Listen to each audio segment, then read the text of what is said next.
ನಾವು astrology predictions ಮಾಡುವಾಗ ನಾವು ಡೇಟ್ ಆಫ್ ಬರ್ತ್ ತೊಗೊಂಡಿರ್ತೀವಿ, ಅವ್ರದ್ದು ಪ್ಲೇಸ್ ಆಫ್ ಬರ್ತ್ ತೊಗೊಂಡಿರ್ತೀವಿ, ಟೈಮ್ ಆಫ್ ಬರ್ತು ತೊಗೊಂಡಿರ್ತೀವಿ. ಟೈಮ್ ಹೆಚ್ಚು ಕಡಿಮೆ ಆದ್ರೂ ನಾವು ಮಾಡೋ ಪ್ರಿಡಿಕ್ಷನ್ಸು ಸರಿ ಬರಲ್ಲ ಅಂತ. ಆದರೆ ಇದರಲ್ಲಿ ನಾವು ಪ್ರಿಡಿಕ್ಟ್ ಮಾಡೋದು ಬರೀ ಡೇಟ್ ಆಫ್ ಬರ್ತಿಂದ ಮಾತ್ರ. ಸೊ ಈ ಡೇಟ್ ಆಫ್ ಬರ್ತಲ್ಲಿ ದಶಗಳು ಹೆಂಗೆ ಬರುತ್ತೆ ಹಾಗೆ ಪ್ರಿಡಿಕ್ಟ್ ಮಾಡ್ತೀವಿ. ಇದೇನು ಅಂತಂದರೆ ಇದು ಕರ್ಮ ಥಿಯರಿ ನಾವೇನು ಹೇಳ್ತೀವಿ ಅದ್ರ ಮೇಲೆ ಡಿಪೆಂಡ್ ಆಗಿರುತ್ತೆ. ಕರ್ಮ ಥಿಯರಿ ಹೆಂಗೆ ಅಂದರೆ, ಈಗ 3 ಥರ ಕರ್ಮ ನಮಗೆ ಗೊತ್ತಿರೋ ಹಾಗೆ 3 ಥರ ಕರ್ಮ ಇರುತ್ತೆ. ಒಂದು ಸಂಚಿತ ಕರ್ಮ, ಒಂದು ಪ್ರಾರಬ್ಧ ಕರ್ಮ, ಇನ್ನೊಂದು ಕ್ರಿಯಾಮಾನ್ ಕರ್ಮ ಅಂತ. ಸಂಚಿತ ಓವರ್ ಆಲ್ ಕರ್ಮದ್ದು, ಆಯಿತಾ.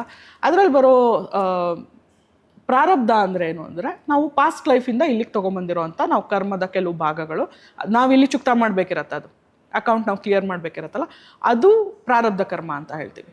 ಈಗ ಪ್ರಾರಬ್ಧ ಕರ್ಮ ಜೊತೆಗೆ ನಾವು ಕ್ರಿಯಾಮಾನ್ ಕರ್ಮ ಅಂತಲೂ ಹೇಳ್ತೀವಿ. ಕ್ರಿಯಾಮಾನ್ ಕರ್ಮ ಅಂದರೆ ಇವಾಗ ನಾವೇನು ಮಾಡಿ, ನಾವು ಯಾವ ಥರ ನಮ್ಮ ಆಲೋಚನೆಗಳಿರ್ಬೋದು, ನಮ್ಮ ಆ್ಯಕ್ಷನ್ಸ್ ಇರ್ಬೋದು, ನಾವು ಯಾವ ಥರ ಒಳ್ಳೆಯದು ಮಾಡ್ತಾ ಇದ್ದೀವಿ ಅಥವಾ ಕೆಟ್ಟದ್ದು ಮಾಡ್ತಾ ಇದ್ದೀವಿ, ಅದು ಮುಂದೆ ಹೆಂಗೆ ತೊಗೊಂಡು ಹೋಗುತ್ತೆ, ಈ ಪ್ರಾರಬ್ಧನ ಅದು ಹೆಂಗೆ ಸ್ವಲ್ಪ ಬ್ಯಾಲೆನ್ಸ್ ಔಟ್ ಮಾಡುತ್ತೆ ಅನ್ನೋದ್ರ ಮೇಲೆ ನಿಂತಿರತ್ತೆ.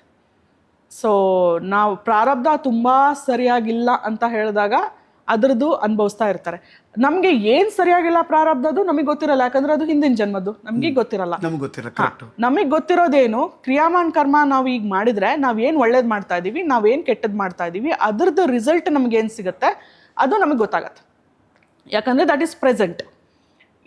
ಇದನ್ನು ಪ್ರಾರಬ್ಧ ಮತ್ತು ಕ್ರಿಯಾಮಾನ್ ಕರ್ಮ ಸೇರಿದಾಗ ಒಂದು ಪರ್ಸನ್ದು ಅಥವಾ ಇನ್ನೊಂದು ಪರ್ಸನ್ದು ಲೈಫು ಸ್ವಲ್ಪ ಬೇರೆ ಬೇರೆ ಕಾಣಿಸುತ್ತೆ ನಮಗೆ.